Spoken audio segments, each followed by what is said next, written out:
Hey, the Thabreakmasta here. This is my Binbougami episode 6 review. This was a good episode.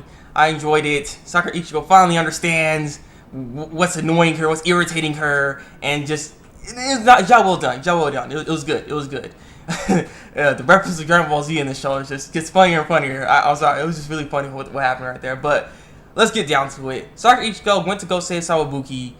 Sakura Ichiko ends up seeing Thabreakmasta's family just start crying and wailing out, and like, I don't want him disappearing like mommy and daddy and stuff like that. And she kind of like can relate to that, you know. So it kind of hit her, and she's like, I'm gonna go find your brother. So stay here. Don't worry about it. I'll get him back. Don't worry.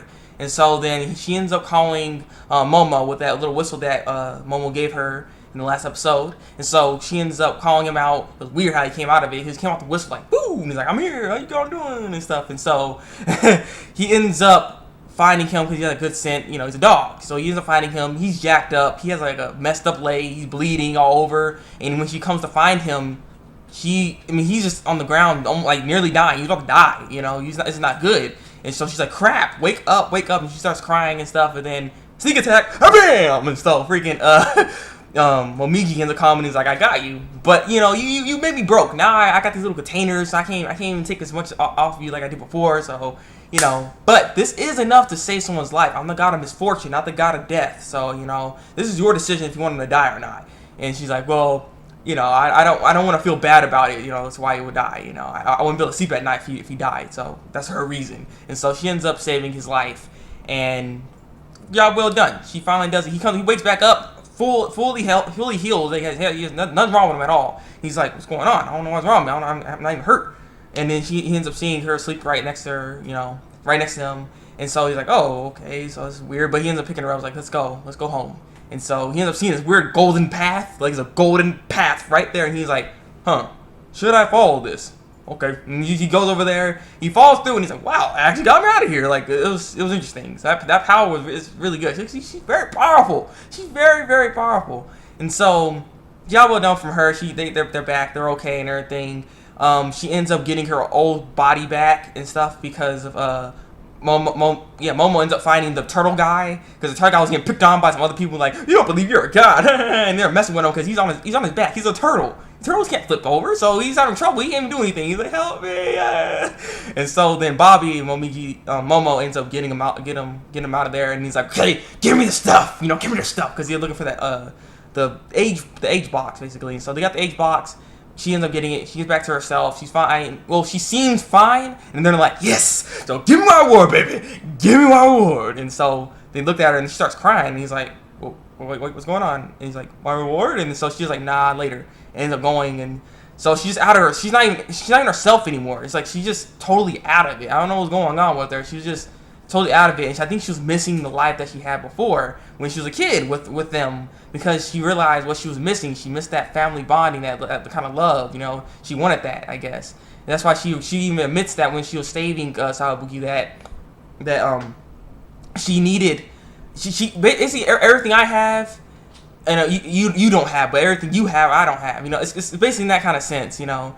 Even though I have all this expensive stuff, you got family, you know, you got something I don't have, or I have something you have, but you want that. You know, it's just, they come together, then boom, you know what I'm saying? You know what I'm saying? They can do it, you know, they can do it. I was kidding, but, so, after that all happens, she's out of herself. She doesn't know, she's just out of it. And so Momiji's like, what the heck's going on with her? I can't mess with her, I'm trying to tase her. And so she thought, oh, you actually like him, you know? You like him, don't you? And no, it wasn't working. Nothing was working to get her, like, snapping her out of it. One of the scenes, which is why I'm saying, the Dragon Ball Z reference came back in this episode. It was so freaking funny. I went back on there like 3 times. It was stupid.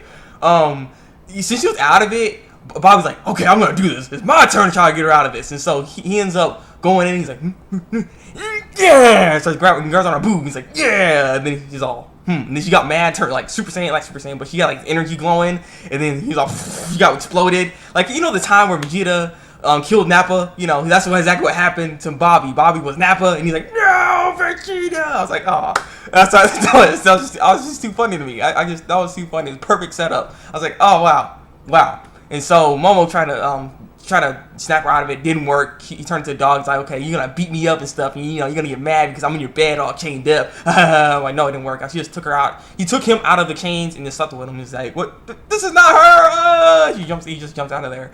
And so Momiji tried to do something. It just wasn't working. Nothing was working. And then the thing that snapped her out of it was when she met up with Sawabuki. And the thing is, this is what was actually bothering her. Basically, she had a handkerchief, and he needed to give it back to her. She needed to give it back to him, and so that was actually what was bothering her the whole time. And so she finally gave the handkerchief back, and she's like, yes, okay. And then he said something, saying thank you and everything like that, and sorry for all the inconvenience and whatever. And he's like, oh, okay. And then that right there like snapped her out of it for some reason. I was like, okay, she's happy. She's like, I finally did. I got the handkerchief back. I don't have to feel so bothered by it now. I was like, okay, so that's what was bothering you. The handkerchief was bothering you. So yeah, that's what happened. And so she snapped at the end of the episode because she saw how dirty the whole apartment was, because they were just they didn't give a crap. Seriously, I think Bobby was naked or something. I was like, okay. And so that was the end of the episode.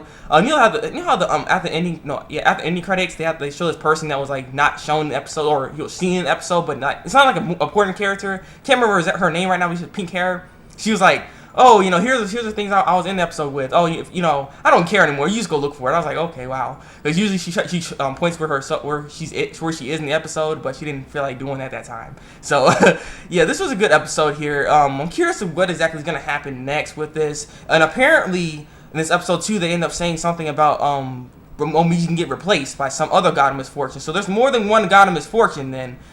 So there's maybe some kind of league or legions of different Momijis or something. I don't know, just a bunch of god of misfortunes and god of fortunes then. So I wanted to see a god of fortune then too as well. So it's interesting that she can actually get kicked off of this whole thing. She doesn't figure out how to take the fortune away from not Momiji, but Sakura Ichigo, because of all the stuff she keeps breeding and bringing to other people because of her fortune. So I mean, it's interesting, but all she has to really do is to balance this all out for Sakura Ichigo, just do some nice things. So maybe what Momiji's trying to do is try to give her the moral settings or something, so she can then she'll be a good person, just help people out instead of that. So she didn't have to do much. Maybe, I don't know. Maybe I'm giving her too much credit. The next episode seemed like they're gonna end up seeing a new character. She has pink hair. She looks like a ruffian. She's going to go kick some butt. So I'm looking forward to see what she's gonna do in the next episode. So leave your comments below and tell me what you think of this episode here today of Binbougami. Like this review and subscribe to my channel if you want to see some more Binbougami reviews. So yeah, it's been the Thabreakmasta, and until then, break out.